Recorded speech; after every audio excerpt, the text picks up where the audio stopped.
రేపు ప్రపంచవ్యాప్తంగా భారీ అంచనాలతో ఎన్నో భాషల్లో రిలీజ్ కాబోతున్నటువంటి హనుమాన్ చిత్రం ఈరోజు 400 షోలకు పైగా ప్రివ్యూలు ఏర్పాటు చేశారు. ఇది ఇప్పటివరకు రికార్డుగా కొనసాగుతున్న నేపథ్యంలో ఈ అంశానికి సంబంధించి మనతో మాట్లాడేందుకు ప్రముఖ సీనియర్ జర్నలిస్ట్ అలాగే ప్రముఖ సినీ క్రిటిక్ యజ్ఞమూర్తి గారు మనతో ఉన్నారు. ఆయనతో మాట్లాడదాం. సార్ నమస్తే అండి. నమస్తే కృష్ణ.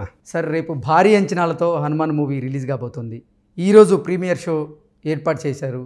400 షోలకి ఇప్పటికే బుక్ అయిపోయినాయి టికెట్స్ అన్నీ కూడా. ఏంటి సార్ ఇది ఒక రికార్డుగా చెప్పచ్చా? అవును, 2024 సంవత్సరానికి సంబంధించి మొట్టమొదటగా ఇన్ని షోలు ఫుల్ అయినటువంటి సినిమాగా హనుమాన్ అనేది ఒక రికార్డ్ క్రియేట్ చేసిందని చెప్పాలి. యాక్చువల్గా గుంటూరు కారం అతిపెద్ద సినిమాగా మన ముందుకు ఈ సంక్రాంతికి వస్తూ ఉంది. అలాంటప్పుడు యాక్చువల్గా రెండు కూడా గుంటూరు కారంతో పాటు హనుమాన్ను కూడా 12వ తేదీ రిలీజ్ చేయాలని చెప్పి ప్రొడ్యూసర్స్ సంకల్పించారు. దానికి రీజన్ ఏదో చెప్పారు. సో శుక్రవారమే రిలీజ్ చేయాలని చెప్పేసి హిందీలో అక్కడ డిస్ట్రిబ్యూటర్స్ కూడా అడగటం వల్ల చేస్తున్నామని చెప్పేసి అన్నారు. ఓకే, సో ఏదేమైనా సరే వాళ్ళు గుంటూరు కారంతో వెయ్యాలనే నిర్ణయించుకున్నారు. అంటే అగ్రిమెంట్ ఆ రకంగా ప్లాన్ చేసుకున్నాం, అందరికంటే ముందు మేమే ప్లాన్ చేసుకున్నాం అంటూ కూడా డైరెక్టర్ చెప్తున్నారు. అవునవును, అది ఏదేమైనా కానీ సినిమా బిజినెస్కి వచ్చేటప్పటికి ఇది ఫక్తు వ్యాపారమే. సినిమా అనేది వ్యాపారం. వ్యాపార పరంగా చూసుకున్నప్పుడు ఏది పెద్ద సినిమా, ఎవరికి క్రేజ్ ఉంటుంది, దీన్ని బట్టి డిస్ట్రిబ్యూటర్లు వెళ్తూ ఉంటారు. ఇదంతా కూడా ఒక ఫ్రెండ్లీ వాతావరణంలో వెళ్తూ ఉండాలి. సో అన్ఫార్చునేట్లీ ఈసారి మాత్రం చాలా వివాదాస్పదంగా ఈ సంక్రాంతి సినిమాలు రిలీజ్ అవుతున్నాయి. సో 12వ తేదీ చాలా తక్కువ థియేటర్లు హనుమాన్కి కేటాయించారు. సో దిల్ రాజు గుంటూరు కారంని రిలీజ్ చేస్తుండవు అని 3 సినిమాలు కూడా ఆయనే రిలీజ్ చేస్తున్నాడు. మిగతా హనుమాన్ తప్ప మిగతా కూడా ఆయనే. సో అందులో ఇది ఎక్కువ బిజినెస్ అయిన సినిమా గుంటూరు కారం. సో ఆ బిజినెస్కి తగ్గట్లుగా కలెక్షన్స్ రావాలంటే ఎక్కువ థియేటర్లు ఆబ్వియస్లీ ఎక్కువ థియేటర్లో రిలీజ్ చేయాలి. సో హనుమాన్కి తక్కువ అవుతున్నాయి. అందుకని హనుమాన్ ప్రొడ్యూసర్స్ ఏం చేశారు, కాస్త తెలివిగానే ఇక్కడ వ్యవహరించారు. ముందు 12 అనుకున్నా కానీ సో ముందు కనుక మనం కనుక ప్రీమియర్స్ వేస్తే ఆ ప్రీమియర్స్ ద్వారా కొంత చూద్దాం ఎలా ఉంటుందో ట్రెండ్ అని చెప్పేసి అతి తక్కువ 10 లోపలే ఒక 6-7 ప్రీమియర్ షోలు ఏర్పాటు చేశారు. వితిన్ మినిట్సే అవన్నీ కూడా సోల్డ్ అవుట్ అయిపోయినాయి టికెట్స్. Full busy. అవి 100కి వచ్చినాయి, 200కి వచ్చినాయి, 300కి వచ్చినాయి. ఇప్పుడు మీరు అన్నట్టు 400 షోలు ప్రీమియర్ షోలు కూడా ఫుల్ అయిపోయినాయి. అంటే హనుమాన్ అనేది ప్రేక్షకుల్లో ఎలాంటి క్యూరియాసిటీని కలిగిస్తుంది, ఎంత క్రేజ్ దానికి వచ్చింది అనేది ఈ ఫిగర్స్ అనేవి ఒక ఎగ్జాంపుల్గా చెప్పాలి. ఓకే సార్, ఇప్పుడు గుంటూరు కారం వర్సెస్ హనుమాన్ రెండిట్లో ఏది బిజినెస్ ఎక్కువ చేసింది ఇప్పటి వరకు అంటే ఏం చెప్తారు? ఈ 4 సినిమాలు వచ్చేటప్పటికి అంటే సైంధవ్, నా సామిరాంగ్ కూడా ఉన్నాయి. అవి కూడా పెద్ద హీరోల సినిమాలే. ఒకటి సైంధవ్ వచ్చేసి వెంకటేష్ గారు, నా సామిరాంగ్ వచ్చేసి నాగార్జున గారు. సో వాళ్ళ సీనియర్ హీరోల్లో వాళ్ళు కూడా టాపర్సే. అంటే 12th రోజు వస్తుంది ఈ 2 చిత్రాలు కాబట్టి. అవును, అయినప్పటికీ కూడా ఈ అబ్బాయి తేజ సజ్జా కొత్త అబ్బాయి. అవును, అతనిది గట్టిగా థియేటర్లో ఆడిన సినిమా ఒకటే, జాంబిరెడ్డి హీరోగా. అవును, ఓ బేబీలో కూడా హీరో కాదు, ఒక క్యారెక్టర్ మాత్రం. సమంత చేసిన సమంత అందులో మెయిన్ రోలు, అతను ఒక క్యారెక్టర్ చేశాడు. తర్వాత అద్భుతం అని ఒక సినిమా ఓటీటీ ఫిల్మ్ చేశాడు. అట్లా తను ఇంకోటి ఇష్క్ అని ఒక సినిమా చేశాడు. ఇవి అంతగా జనాల్లోకి రాని సినిమాలు. జాంబిరెడ్డి మాత్రం బాగానే ఆడింది. సేమ్ కాంబినేషన్, ప్రశాంత్ వర్మ దాని డైరెక్టర్ కూడా.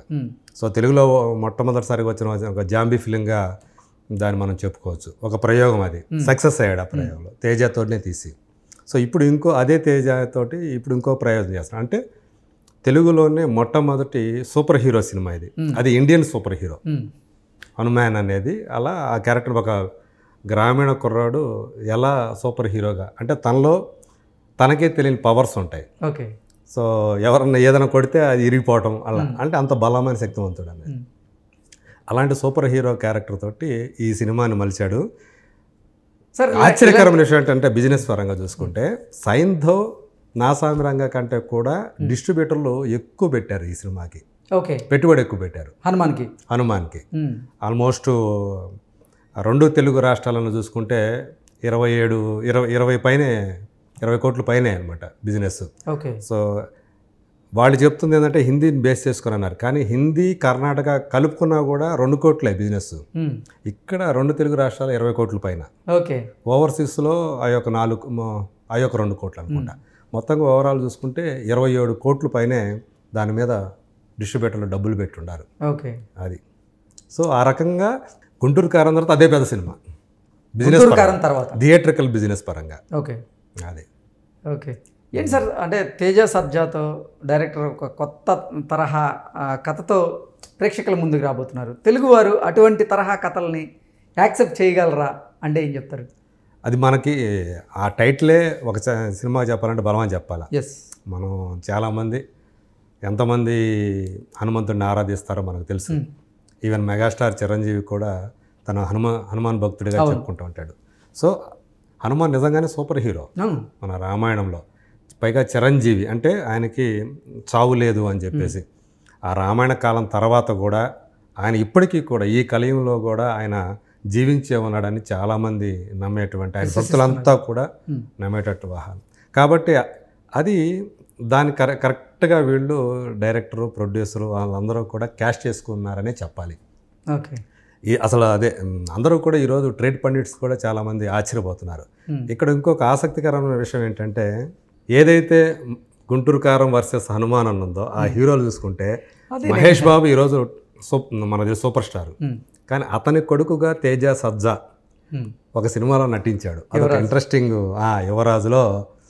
సో అదంతా ఫ్లాష్ బ్యాక్లో తను కొడుకు అని తనే తెలుసు. ఆ సినిమాలో అవును ఆ ఫోటో కూడా ఆ సినిమాలో కూడా అతని పేరు తేజానే. సిమ్రాన్ కొడుకుగా అందులో కనిపిస్తాడు. సో ఇది దానికి ఒక ఫ్లాష్ బ్యాక్ ఉంటుంది. అలా ఆ స్క్రీన్లో అప్పుడు కాబట్టి బాలనటుడు కాబట్టి తేజ ఇప్పుడు వీళ్ళిద్దరి మధ్య పోటీ ఉండబోతుంది అంటూ కూడా వైరల్ చేస్తున్నారు. అట్లా కొంతమంది సోషల్ మీడియాలో ఏ చిన్న పాయింట్ దొరికిన వదలరు కదా, అట్లా దాన్ని ఈరోజు సోషల్ మీడియాలో బాగా వైరల్ చేస్తూ అదేదో తండ్రి కొడుకులు ఫైట్ లాగా అన్నట్టు. అంటే ఈ సంక్రాంతికి మొత్తం 4 సినిమాలు బరిలో ఉన్నప్పటికీ కూడా ప్రధాన పోటీగా ఇటు హనుమాను అటు గుంటూరు కారం మాత్రమే ఉన్నాయి అంటే కూడా తెర మీదకి తీసుకొచ్చారు. నిజమేనా సార్? అంటే 2/12వ తేదీ రిలీజ్ అవుతుండటమే దీనికి కారణం. ఓకే. సో వాళ్ళు సైన్తో ప్రొడ్యూసర్స్ ఒక రోజు తర్వాత వేస్తున్నారు, నామసామరంగా ప్రొడ్యూసర్ ఇంకో రోజు వేస్తారు, 14th రోజు వేస్తున్నారు. ఎందుకంటే ఈ క్లాష్ లేకుండా థియేటర్లు కొంచెం ఎక్కువ దొరుకుతాయి మొదటి రోజు అనే ఉద్దేశంతో. కానీ హనుమాన్ మాత్రం మరి వాళ్ళు స్ట్రాటజిక్గా కావాలనే అలా ముందుకెళ్ళారా, వివాదం అయితే వాళ్ళకి ప్లస్ అవుతుంది, వాళ్ళు ఏదైతే కోరుకున్నారో అదైతే జరిగింది. కానీ హనుమాన్ డైరెక్టర్ చెప్పడం అయితే అసలు ఎవరూ ప్రకటించక ముందే జనవరి 12వ తేదీన మా చిత్రాన్ని రిలీజ్ చేయబోతున్నాం అన్నట్టు కూడా మేము ప్రకటించేసాం. ఆ విధంగానే మేము హిందీకి సంబంధించినటువంటి అగ్రిమెంట్స్ కానీ తెలుగులో అగ్రిమెంట్స్ కానీ అన్నీ పూర్తి చేసుకున్నాము. ఆ తర్వాత కొంతమంది ప్రకటించారు. నిజానికి అది కూడా కరెక్టే కొంతవరకు. బట్ ఎంత చేసుకున్నా కానీ ముందు ప్రకటించినా కానీ ఇప్పుడు మరి ఈగల్ లాంటి పెద్ద సినిమాని కేవలం 9 రోజుల ముందు మార్చుకున్నారుగా, డేట్ మార్చుకున్నారుగా. ఎందుకంటే వాళ్ళకు కూడా సఫిషియెంట్ థియేటర్స్ దొరకట్లేదు. సో దీని నుంచి మనం కనుక సోలోగా వెళితే ఇంకా బెనిఫిట్ ఉంటుంది అనే ఉద్దేశంతో వాళ్ళు పక్కకు జరిగారు. మీరు అన్నట్టు వాళ్ళు 12వ తేదీ ఫిక్స్ చేసుకుని ముందే ఫిక్స్ చేసుకున్నారు. కానీ కొద్ది రోజుల తేడాతోటి గుంటూరు కారం వాళ్ళు కూడా 12వ తేదీ వస్తా ఉంది. యాక్చువల్గా వాళ్ళు ఇంకా ముందు ఈ సంవత్సరమే రావాల్సింది. కానీ వాళ్ళు సంక్రాంతి కరెక్ట్గా ఆ రోజు అయితే బెటర్గా అని చెప్పేసి వాళ్ళు దాన్ని ఫిక్స్ చేసుకున్నారు కొద్ది రోజుల వ్యవధితో. బట్ ఏదేమైనా కానీ ఆ సంక్రాంతి వస్తే ఆ సీజన్కు ఉండేటువంటి ప్లస్ పాయింట్ ఏదైతే ఉందో, ఈ సంక్రాంతికి ఎందుకు ఎక్కువ మంది ఉత్సాహం చూపిస్తారంటే రిలీజ్ చేయడానికి జనాలంతా ఊళ్ళకి వెళ్తారు. ఆ పండగ చూసుకొని ఒక పక్క పండగ చేసుకుంటూ ఒక పక్క సినిమాలు. సో ఈ కలెక్షన్స్ అనేవి దాదాపు 300 కోట్ల దాకా ఆ టైంలో వసూలయ్యే అవకాశం ఉందన్నమాట జనాల దగ్గర నుంచి. జనాలు డబ్బులు పెట్టేస్తారు, పెట్టడానికి రెడీగా ఉండే సీజన్ అన్నమాట. 2 తెలుగు రాష్ట్రాల్లో పెద్ద పండుగల్లో సంక్రాంతి ఒకటి. జనం కూడా ఏంటంటే డబ్బులు పెట్టడానికి సిద్ధంగా ఉండే పండగ ఇదొకటి, దసరా ఒకటి మనకు తెలుసు. సో అందు గురించి అత్యంత కీలకమైన ఈ పోటీలో ఉండటానికి ఎక్కువ మంది ఇష్టపడతారు. సో అలా వచ్చింది. హనుమాన్ వాళ్ళు దాన్ని క్యాష్ చేసుకున్నారు.